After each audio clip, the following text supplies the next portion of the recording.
राधा माधव जय राधा माधव कुंज बिहारी जय राधा माधव कुंज बिहारी जय गोपी जन वल्लभ गिरिवरधारी जय गोपी जन वल्लभ गिरिवरधारी जय गोपी जन वल्लभ गिरिवरधारी जय गोपी जन Vallabh Girivardhari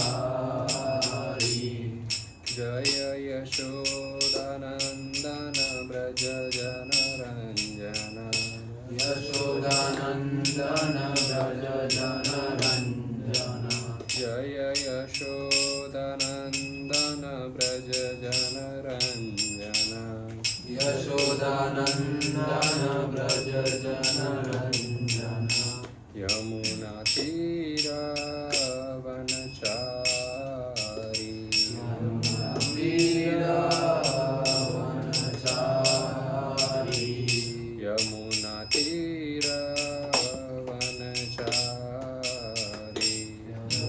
वीरावनचारी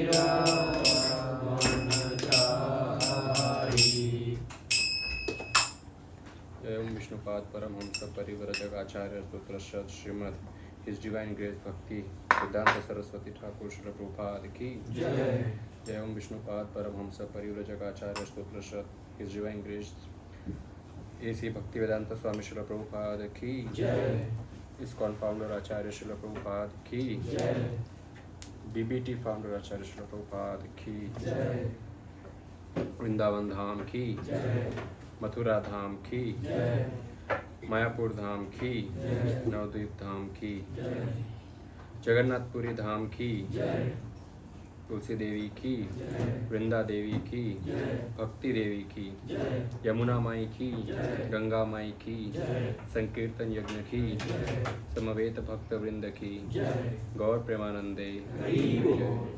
All gurus to assemble devotees, all gurus to assemble devotees, all gurus to assemble devotees, all gurus to Shri Guru and Gaura. Hare Krishna.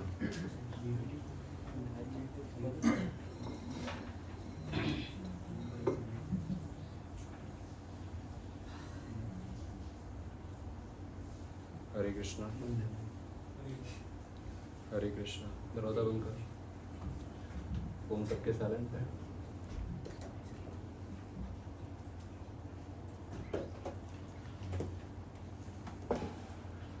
हरे कृष्णा. बारिश का असर दिख रहा लगता है. तो क्या आप महाभारत में कथा कर रहे थे? हम लास्ट कथा क्या की थी?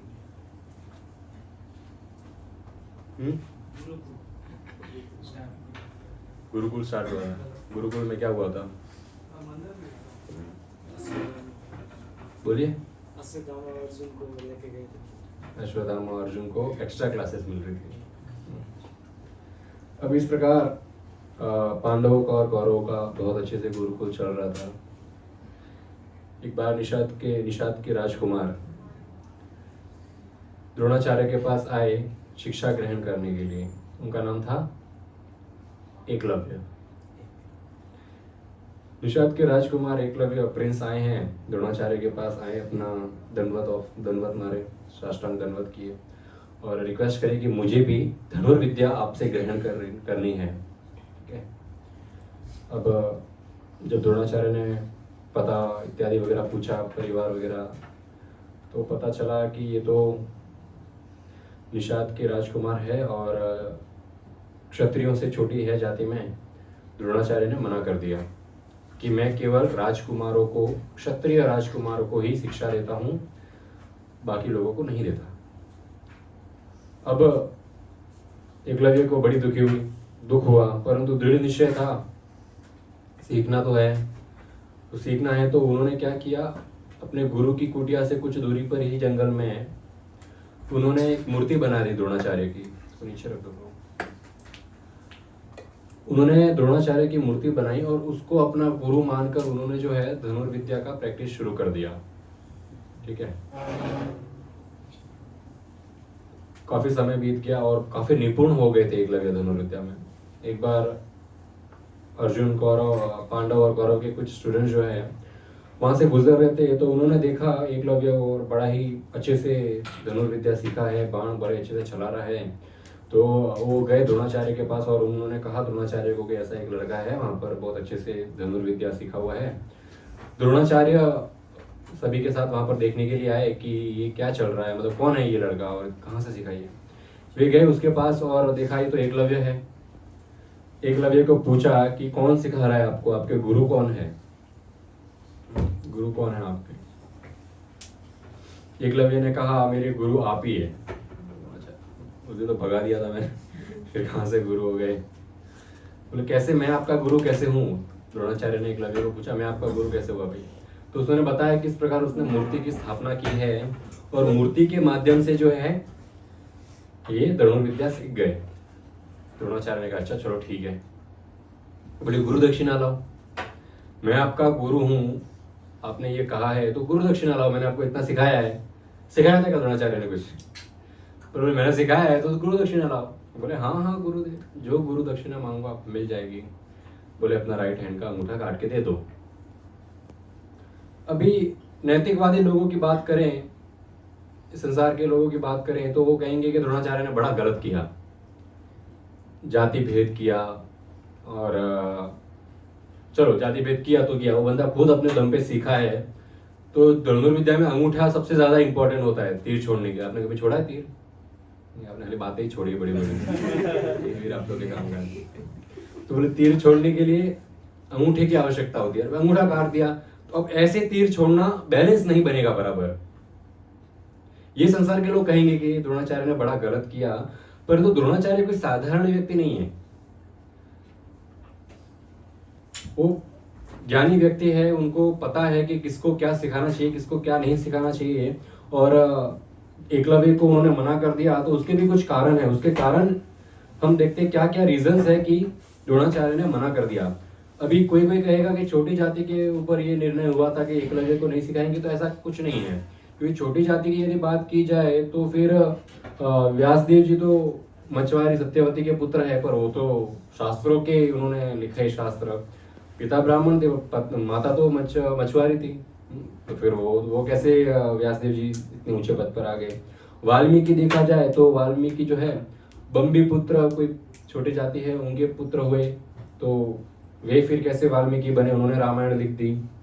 और कौन से ऐसे आचार्य, चलो आपने इतने कथा सुने इतने सालों से, बताओ ऋषि मुनियों के नाम जो ब्राह्मण नहीं हुए परंतु ऋषि मुनि बन गए बड़े बड़े। यस ललित प्रभु। हरिदास ठाकुर मुस्लिम परिवार से थे।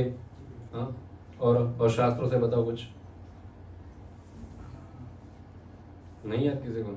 यस मेरे को उनका नाम याद नहीं आ रहा, पर वो ऐसा चर्मकार है, जितने भी जो शू वाले हैं ना, शूज वाले, सूरदास जी, पता नहीं उनका नाम, पता नहीं मेरे को। जितने भी जूते जो करते हैं ना उनके वहाँ पे उनका फोटो रखते हैं। ये सूरदास जी। हरिदास नाम था। विश्वामित्र वे ब्राह्मण नहीं थे, वो गाय प्राप्त करने के लिए ब्रह्म ऋषि बनना था उनको, तो भी उस पोजीशन पे आ गए थे। अपने कर्मों के हिसाब से व्यक्ति अपना पोजीशन सिलेक्ट कर सकता है, कोई जिसमें जाति का लेना देना नहीं है। तो यहाँ पर ये कारण वास्तविक नहीं था कि छोटी जाति का था इसलिए इसको निकाल दिया। वास्तविक कारण क्या थे? सबसे पहला कारण भक्ति सिद्धांत सरस्वती ठाकुर बताते हैं कि द्रोणाचार्य ने क्यों एकलव्य को नहीं सिखाया, क्योंकि यदि द्रोणाचार्य ने वहां पर एक्सेप्ट कर लिया होता कि चलो आपने बहुत अच्छा किया, मैं आपको एक्सेप्ट करता हूँ, आपने मूर्ति बना के सीखा, बहुत अच्छा किया, अगर इस बात को प्रशंसा की होती तो भविष्य में कोई भी व्यक्ति गुरु का आदर नहीं करता। जो फेवरेट है उसका मूर्ति बना दिया, बोले अब से ये मेरे गुरु। तो मूर्ति को गुरु बनाना, विग्रह भले ही विग्रह है, आचार्य के विग्रह आचार्य के समान होते हैं, परंतु बात यह है कि वो विग्रह आके आपको कान नहीं मरोड़ेंगे कि आप ये गलत कर रहे हो, ये सही करो, ऐसा प्रोग्राम होना चाहिए, ये लिस्ट है ये प्रोग्राम में करने की, यहाँ पर ये करना है। वो आपको विग्रह नहीं आके बताएंगे आपके आचार्य के। उसके लिए वास्तविक आपको एक मनुष्य, एक जीवित रूप में गुरु की आवश्यकता है, जो आपको सही टाइम पे गाइडेंस दे सकता है। ये तो आध्यात्मिक जीवन का बात हुआ, भौतिक संसार में भी हमको कुछ सीखना पड़ता है तो बचपन से ही हमको गुरु की आवश्यकता होती है। स्कूल में जो भी सीखना है, जैसे बुक्स तो है ना अवेलेबल, फिर गुरु की टीचर की क्या जरूरत है, बुक्स पढ़ के कोई सीख लो। पर तो डायरेक्ट बुक्स पढ़ के कोई कुछ नहीं सीख पाता। कोई डॉक्टर, कोई साइंटिस्ट, कोई वैज्ञानिक जो है वो सिर्फ बुक पढ़ के डॉक्टर नहीं बनाए, गुरु की आवश्यकता चाहिए। तो ये सिद्धांत स्थापना करने के लिए कि केवल मूर्ति को, अपना विग्रह को, कोई डीटी को अपना गुरु मान लिया। आजकल लोग बहुत सारे बोले हनुमान जी को गुरु मान लिया। क्यों हनुमान जी को गुरु मानते हैं? बोले कुछ आगे कुछ बोलने वाले हैं कि इतनी गर्लफ्रेंड मत बना, मैं तो ब्रह्मचारी हूं, तो इतनी गर्लफ्रेंड बनाया। Hanuman ji don't care, even if he cares, पर आप वास्तविक उनके भक्त नहीं हो तो उनको कुछ पड़ी नहीं है, जो करना है करो, आपके बोलने से थोड़ी ना गुरु हो गए। एक बार मैं और प्रभु जी एक बार गोवर्धन गए, तो उन लोग जो ट्रेन थी हमारी, उन्होंने रात को हमको छोड़ा मथुरा पे। तो प्रभु जी के कॉन्टेक्ट में एक व्यक्ति था जो एक बार प्रभु जी को स्टेशन पे छोड़ा था गोवर्धन से। तो वो हमको पिकअप करने के लिए आया। हम जैसे स्टेशन के बाहर निकले तो देखा वो बस सिगरेट पी के ऐसा पैर से साफ कर ही रहा था। और फिर हम गाड़ी में बैठे तो चले। वो फिर प्रभु जी को बोला, प्रभु जी आपके शरीर से तो क्या तेज निकलता है। फर्स्ट टाइम 6 महीनों पहले जब मैंने आपको स्टेशन छोड़ा था तभी मैंने आपको अपना गुरु मान लिया था, दूसरा मेरा कोई गुरु नहीं है। तो इस प्रकार किसी को भी सिर्फ गुरु मान लेने से जो लक्षण, जो गुण हमारे अंदर होने चाहिए वो नहीं आते। जब तक वो गुरु के आश्रय में रह के शिक्षा ग्रहण नहीं करेंगे तब तक हमारे अंदर गुण नहीं आएंगे। तो केवल किसी को गुरु मान लेना, मूर्ति बना देना, फोटो बना लेना, ये गुरु नहीं। आपको वास्तविक जीवित व्यक्ति चाहिए जो आपको हमेशा गाइड कर सके। तो वो सिद्धांत यहाँ पर स्थापना करने के लिए द्रोणाचार्य ने कहा कि ये गलत चीज है और अंगूठा ले लिया उनका। अंगूठा नहीं लिया होता तो बोलते कि हाँ गुरु से सीख सकते, सब सही है। दूसरी चीज, द्रोणाचार्य एकलव्य जब बात कर रहे थे तो बाजू में कुत्ता आके भौंकने लगा। एकलव्य ने अपने गुरु को इंप्रेस करने के लिए वो कुत्ते के मुंह में तीर चला दिया और कुत्ते का मुंह बंद हो गया। द्रोणाचार्य ने देखा ऐसा तो नहीं चलेगा, इतना घमंड, सीख गया अच्छा तो उस बात का इतना घमंड नहीं होना चाहिए। ये एक कारण उसका अंगूठा काटने का। दूसरा कारण ये भी प्रतीत करता है कि ये एक जीवों के प्रति, जो जीव अभी हानि भी नहीं पहुंचाने वाला है, कहीं पे साइड में भौंक रहा है, हमको कोई हानि नहीं पहुंचाने वाला है, सेल्फ डिफेंस की यहाँ पर बात नहीं है, फिर भी उसने हिंसा की है। अगर ये एक नॉर्मल से जीव के ऊपर एकलव्य इतना सा धनुष विद्या सीखा है, ये एक बेजुबान जीव के ऊपर इतना अत्याचार कर सकता है, तो भविष्य में इंसानों के साथ क्या करेगा ये। तो वो हानि जो होगी वो टालने के लिए उनका अंगूठा मांग लिया। और एकलव्य का चैप्टर यहीं क्लोज करते हैं, भविष्य में कैसे मरा वो भी बात कर लेते हैं। तो एकलव्य अपने बिना अंगूठे से 4 हाथों से भी तेज कमान थोड़ा बहुत चलाता तो था। भविष्य में यूं हुआ, कृष्ण एक बार रुक्मिणी हरण के लिए गए थे, याद है? रुक्मिणी हरण हुआ था, जरासंध आया था हमला करने के लिए, रुक्मी आया था हमला करने के लिए, हाँ ये सब हमला करने के लिए आए थे। वही टीम में बहुत सारे ऐसे लोग थे जिनको कृष्ण ने मारा था, उसमें से था एकलव्य। एकलव्य इनके टीम में मिला था, रुक्मी और ये जरासंध वगैरह ऐसी प्रवृत्ति के लोगों के साथ उसका उठना बैठना था। और इसको तो कृष्ण ने इतनी आसानी से मार दिया था कि श्रीमद् भागवत में इसका वर्णन भी नहीं किया गया है। जिसके साथ अच्छा युद्ध हो तो वो इंटरेस्ट होता है कि भाई इसका तो वर्णन होना चाहिए, कैसे युद्ध हुआ था। इसका तो मतलब लाइक ही नहीं था कुछ, तो भगवान ने इसको यूं मार दिया था, इसका वर्णन भी वहां पर नहीं किया गया। तो यहाँ पर महाभारत में उसके बारे में थोड़ा बता दिया है। तो बोले यदि ये वास्तविक एकलव्य गुरु निष्ठा होता, गुरु से इसको वास्तविक प्रेम होता, तो कृष्ण कभी उसको मारते नहीं, क्योंकि गुरु प्रेमी को कृष्ण कभी नहीं मारते। जो गलत कार्य करता है केवल उसको ही कृष्ण मारते हैं। तो ये यहाँ पर देखा गया कि एकलव्य वैसे ही द्रोणाचार्य का शिष्य बनने योग्य था नहीं। और एकलव्य के पिता का नाम था देवशव, और देवशव जो है हिरण्य धनुष नाम के एक व्यक्ति ने अडॉप्ट किया था उनको। तो वो कृष्ण के दूर के रिश्तेदार थे। तो ये एकलव्य जो है कृष्ण का कजिन लगता था रिश्ते में। कजिन है तो क्या हुआ, गलत काम किया है तो पनिशमेंट तो मिलेगा। इस प्रकार एकलव्य का चैप्टर यहीं समाप्त किया। वापस धनुर्विद्या उनका चालू है, कोशिश चालू है। फिर एक फेमस प्रसंग जो हम हर जगह देखते हैं, पैरट के आंख में तीर कैसे मारना है, उसका प्रैक्टिस चालू था। तो द्रोणाचार्य ने पहले तो युधिष्ठिर को बुलाया, युधिष्ठिर को कहा क्या देख रहे हो सामने। युधिष्ठिर ने कहा पेड़, पंछी देख रहा हूं मैं। और क्या देख रहे हो? बोले पेड़ देख रहा हूँ। और क्या देख रहे हो? पेड़ की शाखाएं देख रहा हूँ। और क्या देख रहे हो? फूल पत्ती देख रहा हूँ। बोले मत छोड़ो, तुम वापस आओ। ठीक है। भीम जी आए। अभी भीम जी आए तो भीम को बोला क्या देख रहे हो? तो पहला सवाल ये बर्ड, पंछी देख रहा हूँ। और क्या देख रहे हो? गुरुदेव पंछी के आजू बाजू में बहुत स्वादिष्ट फल लटक रहे हैं। ऊपर वाले पके हुए हैं, नीचे वाले फल कच्चे हैं। आप कहो तो ऊपर वाले पक्के फल है उसको तीर मार देता हूँ मैं, तो हमारा एक प्रैक्टिस भी हो जाएगा और फल भी मिल जाएंगे खाने के लिए। द्रोणाचार्य ने कहा लीव गो, नहीं मारना थे कहीं पे भी। एक चीज यहाँ पे बहुत अच्छी देखने मिलती है कि किस प्रकार गुरु के कमांड पे काम किया जाता है। ऐसा वो बावले नहीं, अरे तीर कमान में लगा है, गुरु बोले नहीं, बोले एक तो मार ही दो, बाद में देखेंगे क्या। आजकल ऐसा लोग होते हैं। वो मूवी देखा था तुमने एक बार, एक हेलीकॉप्टर का इंजन खराब हो जाता है, आपको लाल बटन दिख रहा है, बोले हाँ दिख रहा है, दबा दिया, वो नहीं दबाना था। आजकल के लोग ऐसे हैं, बोलने के पहले ही हाँ कर दिया। अरे सुन तो सही, नहीं करना था ऐसा होता है। तो ये अच्छा सीखने मिलता है, गुरु का आदेश हो तब कार्य किया जाए, मन गढ़ंत कार्य नहीं करना चाहिए। दुर्योधन को बुलाया। दुर्योधन कौन है? आने दो उनको, आने दो। दुर्योधन को बुलाया। दुर्योधन कौन है? कौरव, धृतराष्ट्र का पुत्र। अभी दुर्योधन को बुलाया। दुर्योधन को पूछा क्या दिख रहा है? अभी दुर्योधन ने सोचा देखो इन्होंने जवाब दिया था उसका तो वापस भगा दिया, मैं कुछ अच्छा जवाब देता हूँ तो मेरे को बोलेंगे तीर छोड़ने के लिए। मेरा दुर्योधन क्या दिख रहा है? गुरुदेव आपके चरण दिख रहे हैं मुझे तो बस। इम्प्रेस करना था गुरुदेव को। द्रोणाचार्य चरणों में तीर नहीं मारना है, सामने क्या दिख रहा है? पंछी दिख रहा है? बोले हाँ गुरुदेव पंछी तो दिख रहा है, पर उस पंछी में भी आपके चरण दिख रहे हैं मुझे। गेट लॉस्ट, वापस जा भाई तुम, वापस रखे। ऐसा करके 100 कौरव 5 पांडव सबको शिक्षा देकर अर्जुन की बारी आई। अर्जुन को कहा क्या दिख रहा है आपको? बोले पंछी दिख रहा है। और पंछी का सर दिख रहा है। और पंछी की आंख दिख रही है। बोले छोड़ो तीर, और परफेक्ट पंछी की आंख पे जो है निशाना। अभी इसमें से बहुत इंपॉर्टेंट लेसन हमको ये मिलता है कि लाइफ में एक्सक्लूसिव डेडिकेशन जो होता है, कंसंट्रेशन हमारे गोल पर क्रिस्प कर रखा जाए। तो यहाँ पर बताते हैं कि बेस्ट रिजल्ट यदि चाहिए तो हमारा जो गोल है वो फिक्स होना चाहिए, उससे हमको भटकना नहीं है। हमारे जीवन में हम गृहस्थ लोग हैं यहाँ पर सब, हाँ बिजनेस करने वाले लोग हैं, स्टूडेंट्स हैं तो वो भी कल को बिजनेसमैन बन जाएंगे।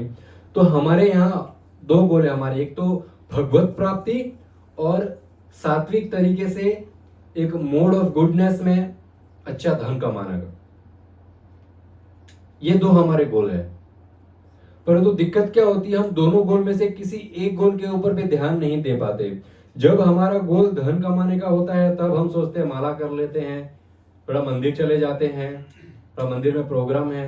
जब मंदिर में सेवा की बारी आती है तो ये दुकान जाना है, दुकान में काम पड़ा है, तो हम exclusive focus at a time अपनी एक चीज पे नहीं लगा पाते। हमारा माइंड जो है सदैव डिस्टर्ब रहता है। काम के टाइम किसी और के बारे में सोचेंगे, किसी और के बारे के टाइम काम के बारे में सोचेंगे, कुछ नहीं है तो कुछ और सोचेंगे, भलता भलता सोचेंगे। तो हमारा फोकस जो है वो परफेक्ट नहीं है। हमारा फोकस, वास्तविक जीवन का फोकस तो हमारा कृष्ण प्रेम होना चाहिए। वो कृष्ण प्रेम के ऊपर हमारा फोकस नहीं हो पाता है। हम क्या करते हैं, ये जो जैसे इन सबको पूछा था आप क्या क्या देख रहे हो, तो बोलते मैंने पेड़ देखा, तो ये पेड़ के ऊपर फोकस चला गया। तो हमारा फोकस कभी कभी हमारे शरीर के ऊपर चला जाता है। ये शरीर उस पेड़ के समान है, लग रहा है ग्रो हो रहा है, ग्रो हो रहा है। अभी जो ये उम्र में जो बच्चे हैं वो कभी सोचते नहीं है कि किस प्रकार ये जो ग्रो हो रहा है, ये एक समय होगा कि इसकी ग्रोथ रुक जाएगी और ये खत्म हो जाएगा। पेड़ दिख रहा है, ग्रो हो रहा है, ग्रो हो रहा है, ग्रो हो रहा है, परंतु एक समय ऐसा होता है कि इतना विशाल पेड़ कैसे गायब हो जाता है, जलने के बाद सिर्फ राख बचती है। और ये शरीर उस पेड़ के समान है, जलने के बाद सिर्फ राख बचती है। तो कभी कभी कॉन्सेंट्रेशन पेड़ के ऊपर चला जाता है, कभी कभी ब्रांचेस के ऊपर चला जाता है। ब्रांचेस के ऊपर कंसंट्रेशन जाने का अर्थ है अलग अलग दिशाओं की तरफ मन भागता है घोड़ों के समान, किसी एक पटरी पर नहीं टिका हुआ है। कभी सोचता है ये कर लूं, कभी सोचता है वो कर लूं, कभी सोचता है ये कर लूं, कभी सोचता है ये कर लूं। और यदि किसी को भक्ति में इंटरेस्ट भी है तो उसका ध्यान इन पेड़ों की पत्तियों के ऊपर चला जाता है। अर्थात बोले इतने सारे शास्त्र है, इतने वेद है, ये पत्तियों के समान, बोले किसके ऊपर ध्यान दूं समझ नहीं आ रहा है, बोले किसके ऊपर ध्यान नहीं देना है। और कुछ कुछ लोग होते हैं दुर्योधन के जैसे, गुरु को इंप्रेस करना चाहते थे तो लोगों को इंप्रेस करने के चक्कर में अपना जीवन व्यतीत करते, इसको इंप्रेस करना है मुझे, ये इतना ग्रुप है, इनके सामने ऐसा होना चाहिए तो ही मेरे को इन लोग एक्सेप्ट करेंगे। तो लोगों को इंप्रेस करने के चक्कर में, सोसाइटी में एक्सेप्ट होने के चक्कर में हमारा जो गोल है एकमात्र, जो उस पंछी की आंख है, जो कृष्ण प्रेम है, उसके ऊपर हम नहीं लगा पाते। इसलिए आपको एक ऐसा गुरु का आवश्यकता है। गुरु का आज की प्रैक्टिकल टाइम में तो ऐसा है कि गुरु की आवश्यकता इतनी है कि व्यक्ति को गुरु के बिना एक भटका सा व्यक्ति रहता है। गुरु होने से ऐसा नहीं कि सिर्फ गुरु प्रभु जी तो बोलेंगे बोले 16 माला करो, 4 माला करो, ऐसा नहीं है। गुरु का इतना नीड है कि आपको भौतिक संसार में यदि प्रॉब्लम आ रही है तो वो भौतिक संसार की प्रॉब्लम में भी गुरु हेल्प करते हैं। गुरु ऐसे नहीं हुआ करते थे बोले 16 माला कर रहा है कि नहीं, बोले प्रभु जी घर पे किसी का देहांत हो गया, बोले मैं क्या करूं, तेरा भौतिक जीवन है, तू माला कर रहा है कि नहीं, प्रभु जी बिजनेस सब लूट गया, रास्ते पे आ गया, बोले मैं क्या करूं, मंदिर आने का तेरे को। तो वैसे ही नहीं होता है। गुरु का आवश्यकता होता है, भौतिक संसार में भी प्रॉब्लम आती है तो गुरु सहायता करते हैं। ये अर्जुन से और उनके बाकी भाइयों से और ये लीला से हमको सीखने मिलता है। एक बार द्रोणाचार्य नदी में स्नान करने गए, नदी में स्नान करने गए तो वहां पे मगरमच्छ ने पकड़ लिया उनको। अभी द्रोणाचार्य ताकतवर है, बहुत शक्ति है उनके अंदर, वो मगरमच्छ क्या, पूरा मगरमच्छ का खानदान भी है, उसको भी मार सकते हैं वो, पर वो उन्होंने नहीं मारा। मगरमच्छ ने उनको पकड़ लिया और चिल्लाने लगे पानी में, बचाओ बचाओ बचाओ, कौरव पांडवों बचाओ बचाओ, मेरी हेल्प करो। ये आवाज दुर्योधन ने सुन ली। दुर्योधन भागा भागा नदी के पास, बोले क्या हो गया, बोले अरे गुरुदेव को तो मगरमच्छ ने खा लिया है। तो गुरुदेव तो चिल्ला ही रहे थे, दुर्योधन पीछे, कोई बचाओ गुरुदेव को, कोई बचाओ। अरे तू खड़ा है वहां पर, तू बचाने के लिए भागा है, तो बोल रहा कोई है इधर, कोई है। द्रोणाचार्य देख रहे, वेरी गुड, ये काइंड ऑफ टेस्ट था उनका, वेरी गुड। तब तक पांडव आ गए, अर्जुन आ गए वहां पर, और अर्जुन ने अपने तीर से जो है गुरु के सेल्फ डिफेंस के लिए, खुद के सेल्फ डिफेंस के लिए मगरमच्छ को मारा और गुरु को जो है बचाकर बाहर लाया। इससे क्या सीखने मिलता है? अपने गुरु के प्रति सेवा भाव में निष्ठा होना। बहुत बार सेवा भाव में निष्ठा नहीं होती है। किस गुरु ने बोला ये कार्य, बोले कर देंगे, कल नहीं तो परसों, परसों नहीं तो तरसों नरसों, बोले 1 हफ्ता पड़ा है, 1 महीना पड़ा है, कर देंगे, आज का थोड़ी जरूरी है। तो ये दुर्योधन के जैसा है, काम दिया है तो बोले कर देंगे कर देंगे कर देंगे, ऐसा नहीं। गुरु की प्रति जो सेवा भाव होता है और गुरु का जो आदेश होता है, उस आदेश को अच्छे से पालन करने से कृष्ण प्राप्ति मिलती है। क्योंकि हमारे सारे शास्त्र बताते हैं ना, गुरु कौन है, कृष्ण के रिप्रेजेंटेटिव है। अभी कृष्ण तो आपको यहाँ पर आके कहीं नहीं चल भाई मेरे पैर दो, खाना बना भूख लगी है, Krishna is not doing that unless you are on that position कि कृष्ण वास्तविक घर में आकर आपसे सेवा ले। परंतु हमारा वैसा पोजीशन नहीं है, तो हम गुरु के माध्यम से कृष्ण को खुश करते हैं। यस्य प्रसाद भगवत प्रसादो यस्य प्रसाद न गतिर्कुतो। यदि गुरु खुश है तो कृष्ण खुश है, यदि गुरु खुश नहीं है तो फिर आपकी क्या गति होने वाली है भगवान ही जाने भाई। गुरु की बड़ी इंपॉर्टेंस है, गुरु की सहायता करना। इसका सबसे बड़ा एग्जांपल बताइए, कोई शास्त्रों में से, कुछ भी पास में से बताइए कोई अपना एक्सपीरियंस के गुरु की सहायता करने से, किसने ऐसी सहायता की है गुरु की जो बहुत डिफिकल्ट थी पर फिर भी की है, कुछ एग्जांपल कोई? यस प्रवीण प्रभु। श्री राम जी ने की थी वहाँ हवन के टाइम पे राक्षसों को मारते। हाँ वेरी गुड। किसकी सहायता की थी? विश्वामित्र की। तो विश्वामित्र के साथ गए थे गुरु की सेवा के लिए, राक्षस परेशान कर रहे थे, और बस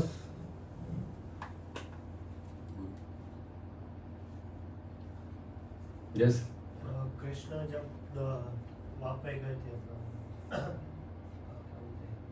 आपके घर पे तो यमराज के बाद उनके गुरु के जो पुत्र जब उनको गुरु के पुत्र वापस लाए। और रिसेंट कोई एग्जांपल? प्रभुपाद के शिष्य, उन्होंने क्या किया प्रभुपाद के लिए? गोली तक खा ली उन्होंने, जेल गए हैं, इतना पीड़ा पहुंचा, इतना परेशान हुए, पर प्रभुपाद का जो मिशन था उसको सक्सेसफुल बनाया उन्होंने। it is easy to become a part of a successful mission, but it is very difficult to become a part of that successful mission. वो सक्सेसफुल मिशन को वैस पोजीशन पे लाने के लिए जो दृढ़ निश्चय होती है, जो सहायता करता है, वो ज्यादा इंपॉर्टेंट है. बाकी सब कुछ अच्छा चल रहा है, बाद में आगे बोलते हाँ ये हमने क्या किया आपने, प्रभुपाद ने कितना मेहनत करके ये बनाया, उनके बाद फिर कोई अगर आके बोल दे ये तो मैंने बनाया है.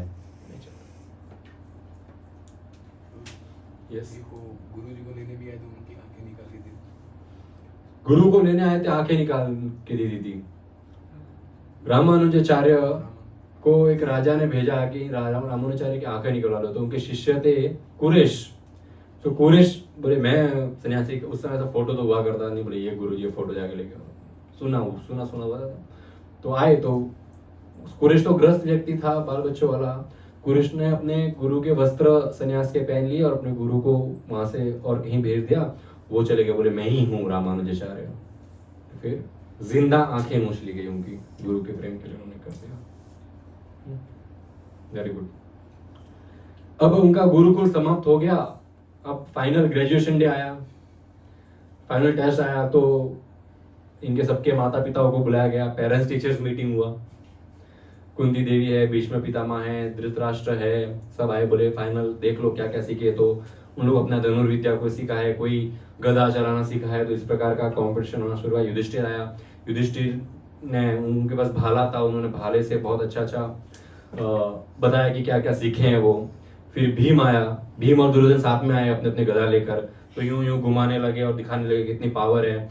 धीरे धीरे घुमाते घुमाते एक दूसरे को ऐसा टच करने लगे. फिर वो बच्चों का तो पता है, टच किया तो तूने मेरे को क्यों टच किया, मैं और जोर से टच करूंगा. फिर तूने जोर से टच किया, मैं और जोर से टच करूंगा. इस प्रकार वो जो दिखाना था कि हम क्या सीखे, उसके बदला पर युद्ध शुरू हो गया. दोनों एक दूसरे को गले से जोर जोर से मार रहे हैं, इसको मार रहा है, उसको मार रहा है. द्रोणाचार्य बोले, द्रोणाचार्य को आना पड़ा बीच में. अब दोनों को बोले ठीक है अब दोनों सीख गए, पास हो गए, जाओ. पास ही करना पड़ेगा. फेल करके फिर एक साल वापस दुर्योधन गुरुकुल में नहीं बिता सकते.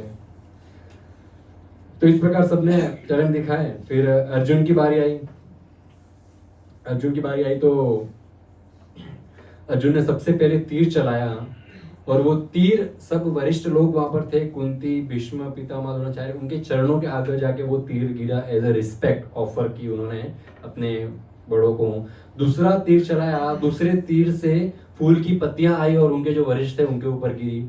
फिर एक तीर चलाया जिससे पूरी चारों ओर अग्नि शुरू हो गई. फिर उन्होंने दूसरा तीर ऊपर चलाया जिसके अंदर से आसमान से बारिश आने लगी और वो अग्नि समाप्त हो गई. फिर उन्होंने तीर ऐसा आसमान में चलाया तो ऐसा लग रहा था पृथ्वी की 2 सतह हैं, सरफेस 2 है पृथ्वी के. इस प्रकार इतने सारे तीर एक साथ आसमान में थे. फिर उन्होंने एक ऐसा तीर चलाया जिससे कि जो आसमान में बना था वायु तीर ऐसा चलाया कि वो सब वहां से बिखर गया. फिर उन्होंने एक ऐसा तीर ऊपर चलाया तो ऐसा लग रहा था आसमान में बहुत सारे पर्वत बन गए हैं. फिर दूसरा तीर चलाया कि सारे पर्वत एक साथ गायब हो गए. और सब लोग तालियां बोले अर्जुन के लिए. गजब गजब, अद्भुत अद्भुत, साधु, क्या बात है, इतना अच्छा सीखे, वेरी गुड वेरी गुड. इतने में पीछे से आवाज आती है, ये भी कोई टैलेंट है क्या? क्षत्रियों की सभा में यहाँ पर कोई क्षत्रिय नहीं बचा. सब लोगों ने देखा कौन बकवास कर रहे हैं, ये कौन ये इतना शुभ घड़ी में फालतू की बातें कर रहे हैं. देखा तो वहां पर कर्ण जी ने एंट्री की है. कर्ण को लोगों ने हीरो बना. इसे आजकल के लोग बड़े अजीब है. कर्ण को हीरो बनाया. एकलव्य इंस्टीट्यूशन चलते हैं, पता है, बड़ी बड़ी कॉलेजेस का नाम है एकलव्य. ठीक है, रावण को हीरो बनाया. अरे मैं एक बार सडनली एक इंस्टाग्राम के पेज के ऊपर आया, वो उसका बायो में लिखा था आई एम रावण भक्त. तो ऐसा मारा करता, बाइसेप मारता है, जय रावण जय रावण जय रावण. हाँ, कहीं दंडवत मारता है, जय रावण बोलता है रावण सर्वश्रेष्ठ. तो बुद्धि भ्रष्ट हो गई. ऐसा कोई चौंकने वाली बात नहीं है. उनके समय में भी रावण और ये जरासंध के समय में भी ऐसे लोग हुआ करते जो बोलते जय जरासंध जय कंस जय रावण. तो ये उनके ही पैदाइश शायद होंगे, उनके ही वंशज होंगे. तो उनके वंशज है यहाँ पर जो अभी भी अपने पूर्वजों की जो पूर्वज करते आ रहे हैं, तो हम भी कर रहे हैं. क्यों का रीति रिवाज फॉलो चालू है, वो भी साधारण बात है, कोई बात नहीं. कर्ण आ गए. कर्ण ने बोला व्हाट्स द बिग डील, ये सब मैं कर सकता हूं. कर्ण ने एग्जैक्ट वो सब किया जो अर्जुन ने किया। तो वहां पर कृपाचार्य बैठे थे। कृपाचार्य ने पूछा आपका नाम? बोले कर्ण। बोले कौन सी जाति के हो ये बताओ पहले। बोले सूत जाति का हूँ, चैरियट का पांडव वहां पे कौरव पांडव का जो घोड़ा गाड़ी रथ चलाते थे उनके पुत्र। बोले आपको यहाँ पर कोई स्थान नहीं है, निकल जाओ यहाँ पर। Only Kshatriyas can participate. परंतु ये सब चीज वहां पर दुर्योधन बैठ के देख रहा था। अब वो चोर चोर मौसेरे भाई। तो दुर्योधन ने देखा इसमें तो बड़ा अच्छा घमंड है, एकदम अकड़ है बंदे में मेरे जैसा, ये भी पांडवों से नफरत करता है मेरे जैसा, इसने हरा भी दिया पर वो मैं नहीं कर पाया, मेरे जैसा नहीं है। इसने हरा भी दिया, मतलब सेम टू सेम अर्जुन के जैसा बाण पे चला दिया, ये मेरा फ्रेंड होना चाहिए। अब कृपाचार्य ने कहा कि आपके पास कोई राज्य नहीं है, आप क्षत्रिय नहीं है, तो आप हिस्सा नहीं ले सकते। तो दुर्योधन ने बोला ये मेरा फ्रेंड है। दुर्योधन ने अंग देश नाम का जो हिस्सा था वो कर्ण को दे दिया। बोले वहां तू राजा, अब ये मेरा मित्र है, अब ये क्षत्रिय कहलाने योग्य है। क्या कह सकता है, दोनों फ्रेंड बन गए, बेस्ट फ्रेंड बन गए। और पर कौन, किसी ने पहचाना भी नहीं है कौन है कर्ण है, मतलब वास्तविक कर्ण का क्या हिस्ट्री है वो किसी को पता नहीं था। पर कुंती ने देखा कर्ण पैदा हुए थे तो सोने का कवच और सोने के कर्ण फूल जो है वो उनके पास हमेशा से थे, तो इसने पहचान लिया कि ये तो मेरा पुत्र है। कहा नहीं किसी से, पहचान लिया उन्होंने। ठीक है, अब गुरु शिक्षा पूरी हुई, उनका पढ़ाई वगैरह था खत्म हो गया। अब द्रोणाचार्य आए, बोले भाई लाओ गुरु दक्षिणा। गुरु दक्षिणा चलो सोचना कि अंगूठा ना मांग ले सबके पास 100 अंगूठे आवे खट खट। क्या गुरु दक्षिणा गुरुदेव? अभी गुरु दक्षिणा मांगा। उन्होंने कहा पांचाल नरेश द्रुपद मेरा दुश्मन है। अभी द्रुपद क्षत्रिय है, द्रोणाचार्य ब्राह्मण है, और ये ब्राह्मण और क्षत्रिय गुरुकुल में साथ में पढ़ा करते थे। द्रुपद और द्रोणाचार्य बचपन में गुरुकुल में साथ में पढ़ा करते थे और बेस्ट फ्रेंड्स हुआ करते थे। स्कूल में बेस्ट, बड़े चड्डी बड्डी बेस्ट फ्रेंड्स। गुरुकुल समाप्त हो गया, द्रोणाचार्य अपने रास्ते, द्रुपद अपने रास्ते, राजा बन गए वो तो। फिर भविष्य में एक बार द्रोणाचार्य को खाने की बड़ी तकलीफ हुई, परिवार में पुत्र है उनका अश्वत्थामा, पत्नी है, थोड़ा फाइनेंशियल कंडीशन अच्छी नहीं थी, तो वे गए द्रुपद राजा के पास। गए तो बोले अरे दादा द्रुपद मैं हूं द्रोणाचार्य। द्रुपद ने कहा कौन द्रोणाचार्य, कहाँ का द्रोणाचार्य, किसका द्रोणाचार्य? छोटी जाति का, छोटी जाति तो नहीं पर गरीब ब्राह्मण भिखारी राजा से मित्रता करने आया है, निकल जाए यहां से, धक्के मार के निकल दिया। द्रोणाचार्य ने कहा इसका बदला तो लिया जाएगा, मैं गरीब ब्राह्मण भिखारी और तू राजा, तू गरीब लोगों से मित्रता नहीं करता, बदला लूंगा। तभी आए थे हस्तिनापुर और बच्चों के सामने वो करतब दिखाया था, रिंग फेंक के बॉल निकालने का, और फिर ये टीचर बन गए और बहुत धन मिला कौरवों से, हस्तिनापुर से बहुत धनी हो गए। और 105 स्टूडेंट्स, अब आप सब मेरे साथ चलो, पांचाल देश, पांचाल नरेश के राजा द्रुपद को कैद करके जिंदा मेरे पास लेके आओ। एज यू से गुरुदेव। सब चले गए, बॉर्डर पे पहुंच गए, पांचाल नरेश का जो किंगडम था उसके बॉर्डर पे पहुंच गए। अर्जुन ने कहा गुरुदेव एक रिक्वेस्ट है। अर्जुन की रिक्वेस्ट तो टाल भी नहीं सकते, फेवरेट स्टूडेंट है। यस अर्जुन, पहले कौरवों को भेजो, वो लेके आ जाए तो अच्छा है, मैं हम लोग बाद में जाएंगे। बोला भी क्या, उनको भेजो बाद में हम जाएंगे। इनको पता था वो लेके नहीं आने वाले और मुझे जाना ही होगा। ऐसे भी बोल सकते हो ना, इनको भेजो यही लेके आ जाएंगे, इनको भेजो बाद में हम जाएंगे। तो द्रोणाचार्य को भी यकीन था पूरा, ठीक है 100 कौरवों को भेज दिया। अभी 100 कौरव अपने बाण भाले गदा लेकर 100 कौरव एक साथ, 100 पीपल, जैसे कल हमारे हॉल में 100 लोग थे, उसके आसपास के लोग थे, तो 100 लोग एक साथ जा रहे हैं। राजा के महल से बहुत सारे द्रुपद निकले युद्ध करने के लिए। अभी पहले तो ये वहां पर ये बॉर्डर से वो महल तक पहुंचे तब तो आपस में लड़ लिए थे कौरव। वहां पहुंचने पहले से आपस में धक्का दे, तू इधर चल रहा, तू उधर जा, तू इधर जा। बोले मैं तीर मारूंगा, बोले तीर नहीं मार रहे, मैं गदा मारूंगा, नहीं मैं भाला मारूंगा। फिर देखा हम 100 है तो हमारी तो 100 द्रुपद भी उत्पन्न हो गए। तो वो इसको मारा, बोले नहीं मैं उसको मारूंगा, बोले मैं इसको मारूंगा, और सब आपस में ही लड़ाई कर रहे हैं। और वो सैनिक तो एक्चुअली वो द्रुपद नहीं थे, वो सैनिक थे, पर वो सब एक एक सैनिक द्रुपद राजा के जैसा ही पावरफुल था। तो इनको मालूम ही नहीं था कि सैनिक भी इतने पावरफुल हो सकते हैं। राजकुमार है सुकोमल, अभी तो गुरुकुल से निकले, अभी दुनिया देखी कहाँ है इन्होंने। पहला युद्ध है संसार का, जीवन का पहला युद्ध है। तो बोले मैं इसको मारूंगा, वो बोले मैं उसको मारूंगा, और आपस में सब पीट सब एक दूसरे पीट दिया कौरवों को सैनिकों ने। राजा ने अंदर से घोषणा की सबको कैद करके लाओ।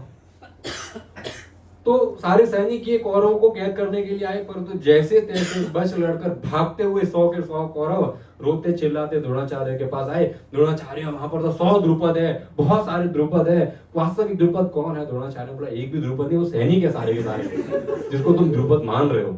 अभी तो मतलब द्रुपद से तो मिले ही नहीं हो, सैनिकों से हार गए। अब 5 पांडव बोले अब हम जाते हैं, अभी सब दूर से देख रहे हैं। 5 पांडव में सबसे आगे भीम, उसके पीछे अर्जुन, उनके पीछे युधिष्ठिर, और अर्जुन के आजू बाजू में सहदेव और नकुल। तो एक परफेक्ट अच्छा एक ट्री हो गया, स्क्वायर बन गया, और बीच में जो सबसे धनुर्धारी है वो अर्जुन बीच में हो गए। अब भीम आगे, भीम का क्या काम, आगे जो भी आया उसको पटक के साइड में करना, रास्ता बनाना है महल तक जाने का, राजा के पास पहुंचने का रास्ता। तो आगे हाथी आए, घोड़े आए, सैनिक आए, भीम के आगे कोई टिक सकता है क्या? भीम के आगे कोई बोल सकता है क्या? कोई नहीं बोल पाया, कोई नहीं बोल पाया। और आगे से भीम सबको क्लियर कर रहे हैं। अगर कोई पीछे से हमला करे तो वहां पर युधिष्ठिर है गदा लेकर, आगे से पीछे से। अगर राइट और लेफ्ट से कोई हमला करे तो वहां पे सहदेव और नकुल है। तो बड़ी अच्छी तरकीब दिमाग लगाकर उन्होंने क्या बोलते इसको, रणनीति, युद्ध नीति, फॉर्मेशन अच्छा उन्होंने प्रेजेंट किया वहां पर। और इस प्रकार सबको मारते हुए राजा के महल में पहुंच गए। द्रुपद को बंदी बनाकर हाथ बांधकर घसीटते हुए लेके आए द्रोणाचार्य के पास और आगे बिठा दिया। Mission successful. द्रोणाचार्य ने बोला और द्रुपद याद आया कौन हूं मैं?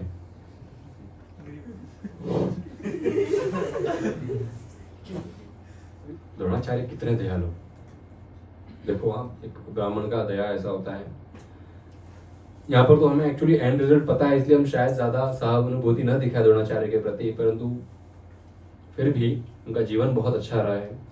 एक बार मैंने एक सवाल पूछा है एक भक्त से कि ये इतने बड़े बड़े ब्राह्मण हैं, ये इतने अच्छे अच्छे राजा हुए, और अंत में कौरवों का साइड लिया इन्होंने, इतना गलत कार्य किया। ये सब ये कौरवों के साथ, कौरवों का क्योंकि इन्होंने साइड लिया और उनको मृत्यु प्राप्त हुई, ये देखकर हमें उनसे इतनी सहानुभूति नहीं होती कि अरे ये अच्छे लोग हैं, ऐसा क्यों है, और इन लोग अच्छे लोग ऐसा करते भी क्यों, ऐसा गलत कार्य, मैंने पूछा।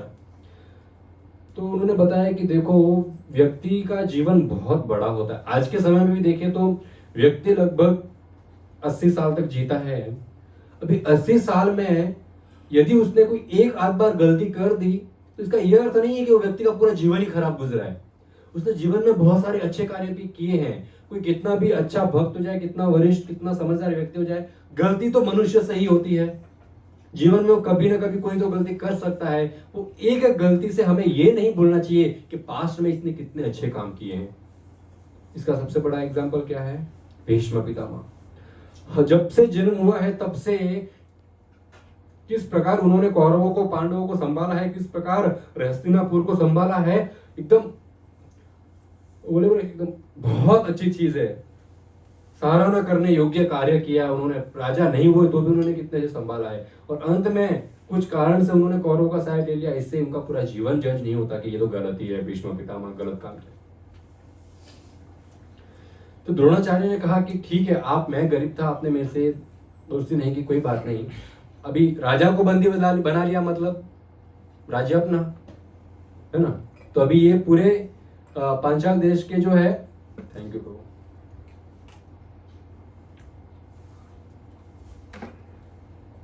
तो पांचाल देश के राजा कौन हो गए अभी? द्रोणाचार्य। द्रोणाचार्य ने कहा अब मैं राजा हूं, तू गरीब क्षत्रिय भिखारी, तेरे पास कुछ नहीं है, परंतु फिर भी मैं तुझसे दोस्ती करूंगा। Will you become my friend? फिर खुद ही द्रोणाचार्य बोलते, अरे मित्रता तो इक्वल लोगों में होती है, आपके पास तो कुछ है भी नहीं। कोई बात नहीं, आधा राज्य आपका, नॉर्थ वाला हिस्सा आपका, साउथ वाला हिस्सा मेरा, अब हम दोनों एक बराबर है और अब हम मित्र हैं। द्रौपदी ने बोला ठीक है, खुश हुआ, बोले आप बहुत अच्छे हैं, क्षमा करना, मेरे पहले मैंने जो किया उसके लिए क्षमा करना, आप बहुत अच्छे हैं। राज्य आधा आधा हो गया, आधा द्रोणाचार्य का हो गया, आधा द्रुपद का हो गया। पर द्रुपद ने मन में, मैं अपने अपने राज्य में जैसे कि बोली, छोड़ूंगा नहीं इस गरीब ब्राह्मण को, तुम मेरे साथ ऐसा किया, बदला लूंगा इससे भविष्य में।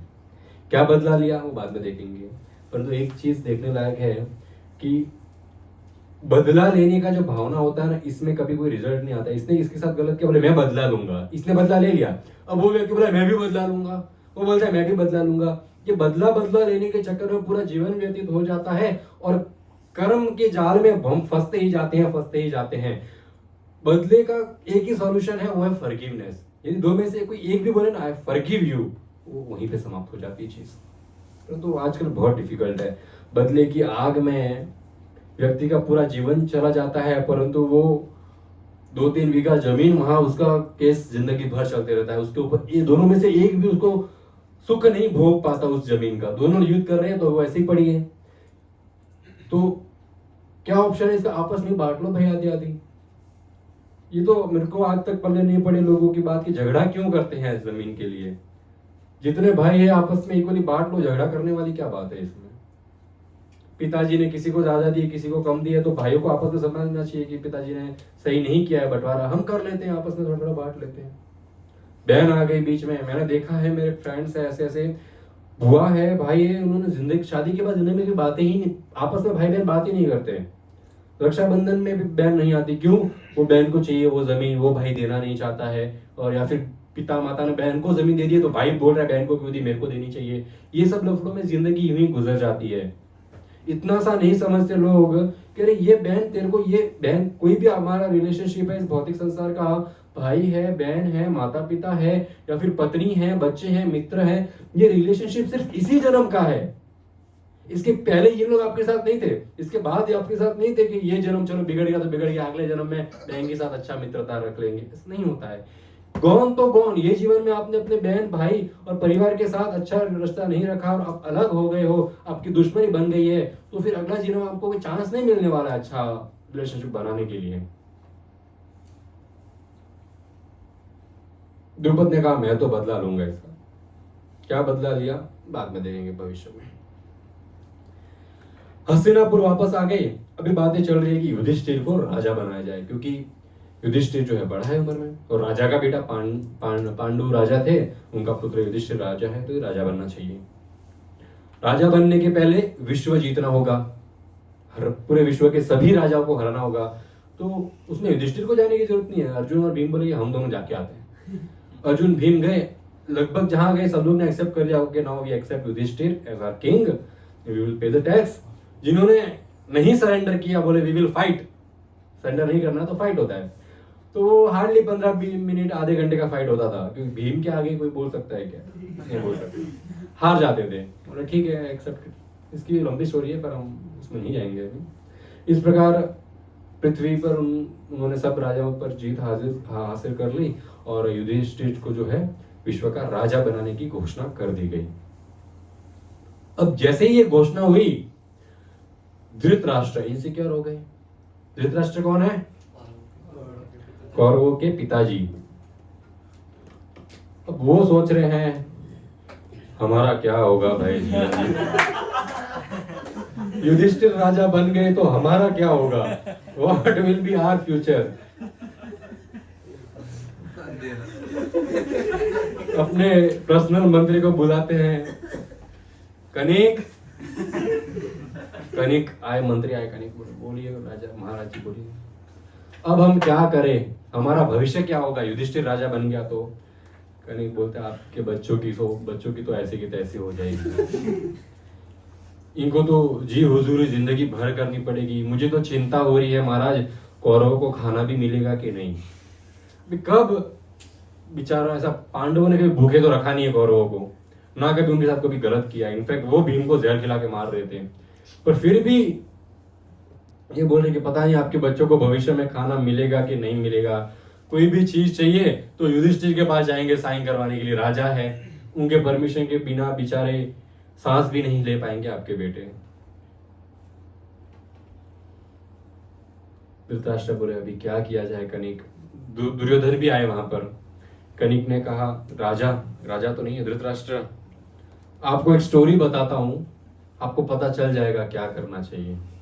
बताइए स्टोरी, सुनिए किसी ने ये स्टोरी सुननी है?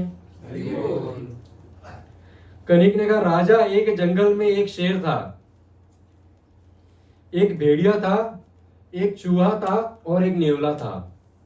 ये चारों थे मित्र। अब ये मित्र थे, इन्हों चारों ने प्लान किया कल हम एक हिरण का शिकार करके खाएंगे। ठीक है, हम हिरण का शिकार करके खाएंगे। ठीक है, ये बात एक लोमड़ी ने सुन ली। लोमड़ी ने इनका प्लान सुन लिया, कल इन लोग हिरण को मार के खाने वाले हैं। लोमड़ी ने चुपके से चूहे से मिली, चूहे को कहा चूहे कल हिरण को मारना है? बोले हाँ। बोले बहुत आसान तरीका बताती हूं, नाम ही जिसका लोमड़ी है। बोले बताओ।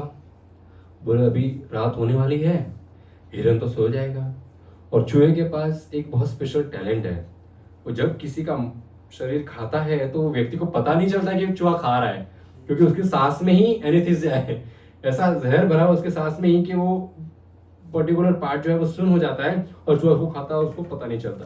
खाया किसी को ऐसा चूहे ने? इसलिए शक्ल भी ऐसी हो गई चूहे जैसी। मैंने मूवी से सीखा है।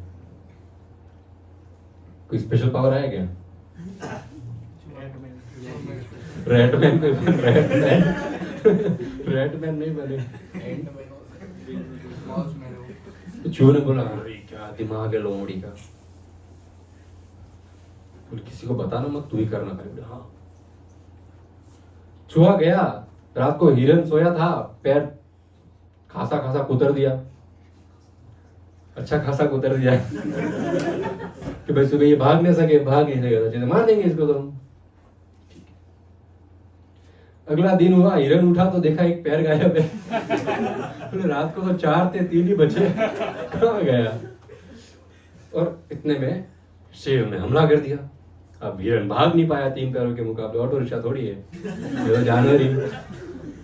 तो हिरन तो गिर गया और शेर ने मार दिया।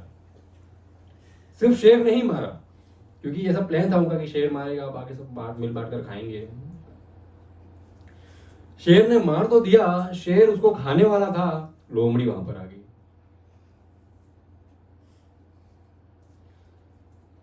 बोले शेर खान खाने वाले हो आप हिरन को? बोले ऑफकोर्स, उसलिए तो मारा है, कौन से इसकी पूजा करनी है अभी। लोमड़ी बोलती है आपको पता है इसका एक पैर कहाँ है? तो चूहे ने रात को खा लिया। अच्छा, तो बोले आपने सुना नहीं, चूहे का जूठा खाने से। अभी लोमड़ी शेर को स्टोरी सुनाती है। राजा शेर को बोलती है एक बार एक जंगल में एक शेर था और एक चूहा था, तो चूहे ने शेर के पहले हिरन का थोड़ा सा हिस्सा खा लिया। दोनों में भाईचारा था, शेर को लगता था चूहा मेरा परम मित्र है। चूहे के खाने के बाद जब शेर ने उस हिरन को खाया तो चूहे के शरीर में ऐसा जहर था कि वो हिरन के अंदर चला गया और वो शेर बेचारा तड़प तड़प के मर गया, और चूहे ने फिर वापस शेर को खा लिया। शेर डर गया, बोले ये चूहे ने भी इसका पैर खाया है, अब मैं इसको खाऊंगा तो मैं मर जाऊंगा, चूहा मेरे को खाएगा। शेर वहां से भाग गया। थोड़ी देर में घूमते फिरते भेड़िया आया, कोई दिख नहीं रहा है, शिकार तो यहाँ पर है, मैं खा लेता हूँ मेरा हिस्सा। लोमड़ी बोला अब हिरन को खाने आए हो? बोले हाँ। बोले थोड़ी देर पहले शेर भी खाने आया था हिरन को। तो बोले कहाँ गया? बोले मैंने चुपके से सुना शेर आपस में बात कर रहा था कि मैं मेरी वाइफ को लेके आता हूँ, बच्चों को लेके आता हूँ, तब तक इधर भेड़िया भी आ जाएगा और हम सब मिलके भेड़िया हिरन दोनों को खा लेंगे। भेड़िया बोला बड़े खतरनाक शेर है, फ्रेंडशिप कहाँ गई? भाभी जी को लेने गया मुझे मारने के लिए। भेड़िया तो वहां से भाग गया। भेड़िया भाग गया, नेवला आया। नेवला आया नहीं सॉरी, चूहा आया। चूहा बोले कहाँ गए सब, खाने के लिए कोई नहीं आया? लोमड़ी ने बोला चूहे को, बोले मैंने भेड़िए को बात करते हुए सुना था कि मेन मील के पहले स्टार्टर हो जाए तो अच्छा है, तो वो वेट कर रहा है चुपके से कि चूहा आए तो पहले चूहे को खाऊं तो स्टार्टर हो जाएगा, फिर मेन मील खाऊंगा हिरन को। चूहा डर के मारे भाग गया। लास्ट में नेवला आया, आप हिरन खाने आए हैं?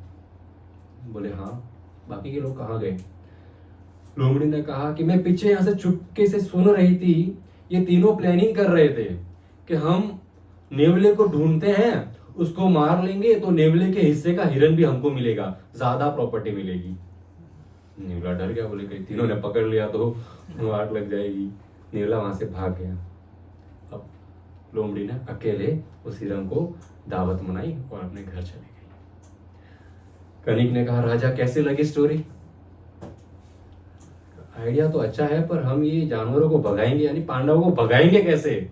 ये हिरन, ये राजमहल है, ये पूरा हस्तिनापुर है और ये चारों मित्र जिनमें बड़ी मित्रता है, ये 5 पांडव है, अब इनको भगाना कैसे है?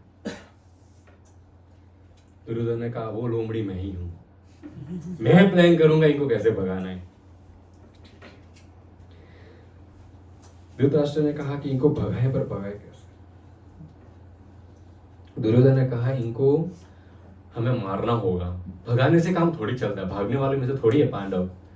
बोले कुछ करके इनका चैप्टर बंद करो, फिर हम आराम से राज करेंगे। पर धृतराष्ट्र चाचा है, बड़े पापा है, थोड़ी दया होगी। बोले नहीं, मारना तो अच्छे नहीं बात है।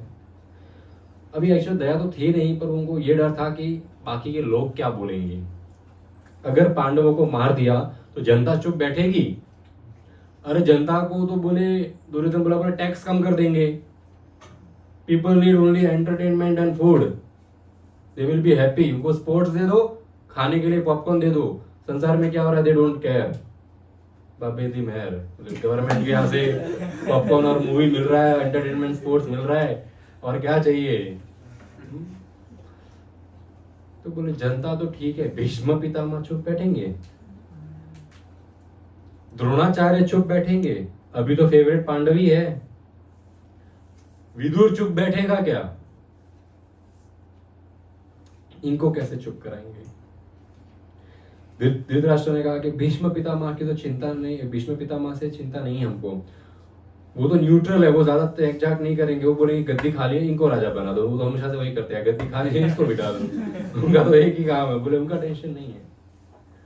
द्रोणाचार्य, तो द्रोणाचार्य अपने बेटे से बहुत प्रेम करता है, अश्वत्थामा से। तो अश्वत्थामा कौरवों का मित्र है, अगर अश्वत्थामा हमारे साथ है तो द्रोणाचार्य भी हमारे साथ है। मोह का कारण, मोह की वजह से गलत पार्टी में चले जाएंगे। बोले सब ठीक है, पर उस विदुर को, उसको कैसे निपटाएंगे? बोले वो दासी पुत्र है, उसकी कोई सुनेगा भी नहीं, इग्नोर हिम। बोले ठीक है, अब क्या किया जाए? अब दुर्योधन ने शिव पूजा का अरेंज किया। बोले गंगा के तट पे भव्य कहीं समय तक चलने वाली शिव पूजा होगी। वहां पर दुर्योधन का एक फ्रेंड रहता है पूर्वचंद। पूर्वचंद को कहा कि आप एक बड़ा सा महल बनाइए, तो फेस्टिवल के दौरान जो है पांडव और कुंती, ये 5-6 लोग इस महल में रहेंगे। भी राजा है, क्योंकि फेस्टिवल में जाएंगे तो वहां पर अपन तो राजा नहीं है, अपन तो कुछ भी नहीं है, फिर भी से कोई फेस्टिवल या फिर कोई बड़ा पोजीशन जाते हैं तो होटल तो चाहिए होता रहने के लिए, 4 दीवारी तो चाहिए हमको भी, और हम एसी वाला वो भी तो चलता नहीं है, गीजर एसी सब। तो फिर तो राजा है पूरे पृथ्वी के, हम तो हमारे घर के भी राजा नहीं है, घर का भी रेंट देना पड़ता है हमको, तो वो पृथ्वी के राजा है। तो उनके लिए तो भव्य विशाल महल का आयोजन किया जाए 5 पांडवों के लिए। पूर्वचंद को कहा, पूर्वचंद ने बोला ऑफकोर्स बनाऊंगा। दुर्योधन ने कहा पर वो ईंट सीमेंट का नहीं बनाना है, घास का होना चाहिए, उसमें घी होना चाहिए, उसमें गोबर होना चाहिए, ऐसे इंग्रेडिएंट से वो महल बना हो कि एक माचिस के टच होते ही वो जल उठे। वेल एंड डन, जरूर बनाएंगे। पूर्वचंद ने बहुत बड़ा ग्रास का, घी का और ऐसी वस्तु उसमें दिखने में लगे ईंट सीमेंट का महल है, पर बनाया वो चीजों से है। तो फेस्टिवल के पहले ही पांडवों को दुर्योधन ने बड़े अच्छे से प्रेम से कहा कि अभी आप यहाँ पर रहिए, फेस्टिवल होने वाला है, तो यहीं पे रहते हैं, आप रहिए यहाँ पर। पांडव कुंती उनको पता नहीं चला और वहां पर वे रहने के लिए चले गए। वहां पर रहने के लिए गए, विदुर भी साथ में थे और ये प्लान समहाउ विदुर को पता चल गया। विदुर को पता चल गया कि बोले कौरव कभी पांडवों की इतनी सेवा, महल बना के दे दिया बोले रहने के लिए, खुद के तो बांधे हैं, राजा बने नहीं अब तक और दूसरों को महल बना के दे रहे हैं। बोले कुछ तो गड़बड़ है। थोड़ा बड़ा दिमाग लगा के विदुर को तो प्लान पता चल गया। विदुर ने म्लेच्छ भाषा में युधिष्ठिर को भाषा आती थी, बाकी किसी को म्लेच्छ भाषा नहीं आती थी। वहां पर युधिष्ठिर को म्लेच्छ भाषा आती थी और विदुर को म्लेच्छ भाषा आती थी। म्लेच्छ भाषा में एक पोयम के माध्यम से विदुर ने युधिष्ठिर को बताया। अब हम म्लेच्छ भाषा बोलेंगे तो आएंगी नहीं समझ में, तो हम उसको ट्रांसलेशन बोलते, क्या मेरे को भी नहीं आती है।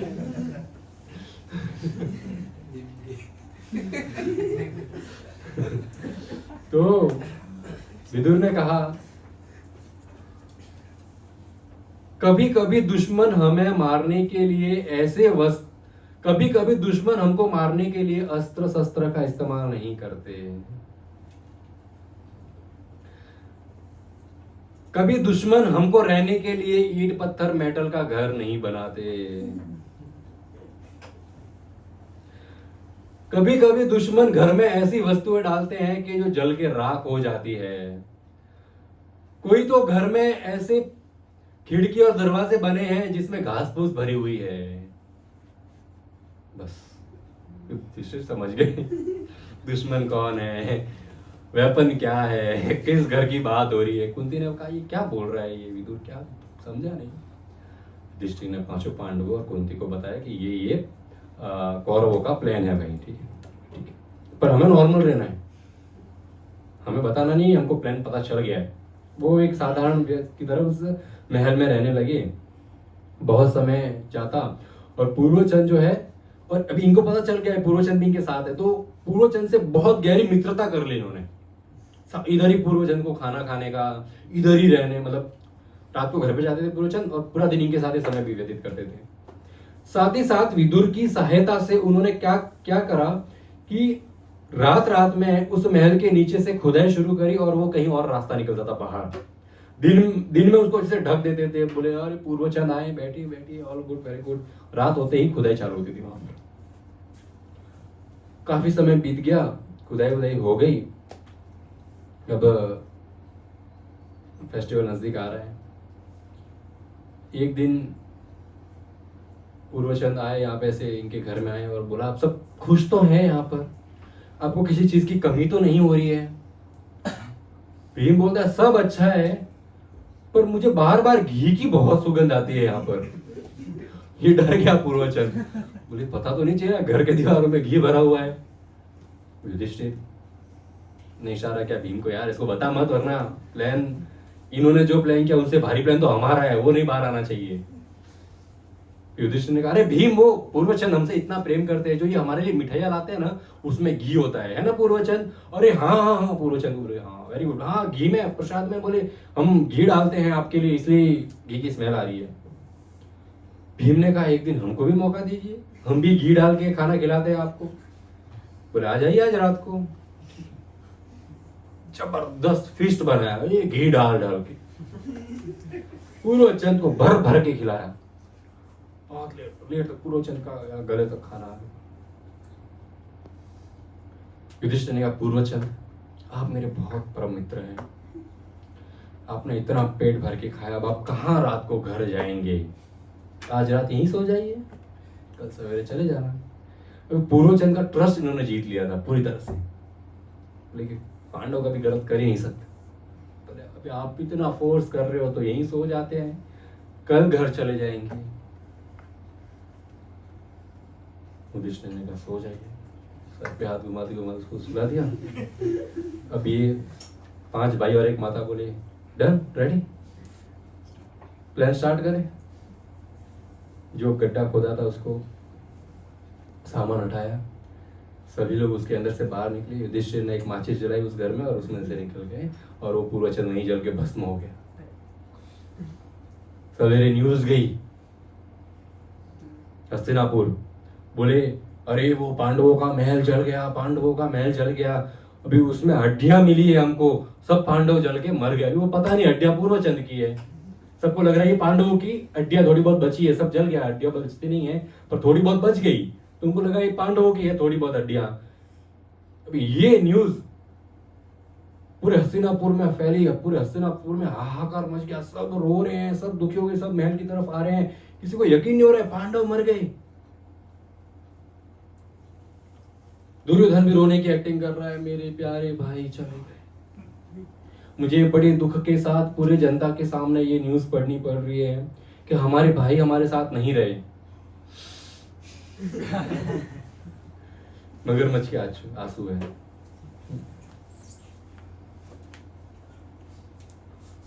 कुंती हमारी माता के समान थी, पर अब वो वापस कभी नहीं आएंगे। और इन लोग दूसरे रास्ते से निकल गए थे, अब वापस हस्तिनापुर भी आना है।